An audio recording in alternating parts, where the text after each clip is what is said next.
கொண்டு தாயான பேச்சியம்மன் பிரம்மராக்கு சக்தி அழைத்துக் கொண்டு அந்த கைலாச மலை கடந்து ஆமாம்மா அந்த பூலோகம் ஆனதிலே வந்து சேர்ந்தார் மாயாண்டே. அப்படி வந்து நின்று இனி நாம் எங்கே எங்கே போவோம் என்று யோசனை செய்கின்றார். சரி அப்படியே பாபநாச கயமதிலே பாவ தீர்த்தம் ஆடிக்கொண்டு மக்கத்தூர் பள்ளியிலே மகளானவி வாசல்லே ஒரு பூஜைகளை வாங்கிக் கொண்டு அப்படியே மலையாளம் சென்று பகவதியால் வாசல்லே வந்து சேர்ந்தார் பரமன் மகன்.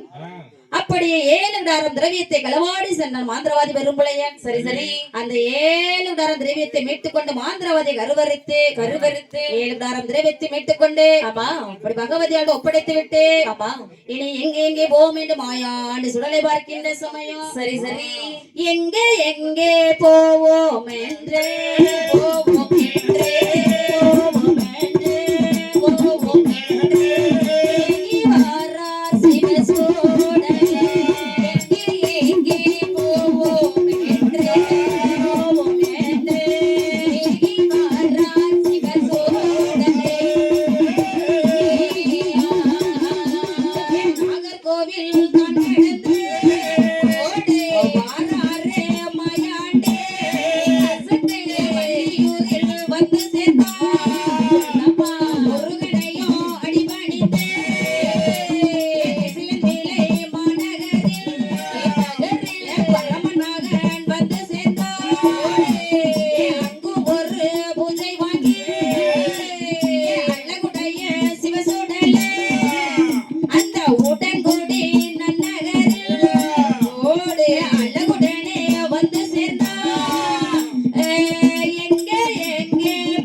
ஒப்படைத்து விட்டு சரி அழகாகவே நாகர்கோவில் தான் கடந்து அப்படியே வள்ளியூர் வந்து முருகனை அடிபணிந்து விட்டு திசைநிலை நகரில் அங்கு ஒரு பூஜை வாங்கி கொண்டு அப்படியே உடன்குடி வருகின்றார். ஆமாம்மா அங்கு ஒரு பூஜை வாங்கி கொண்டு இனி எங்கே போகும் என்று சொல்லி பார்க்கின்ற சமயம். சரி சாலையது மார்க்கமாக சங்கரனார் மகன் வருகின்ற சமயம்.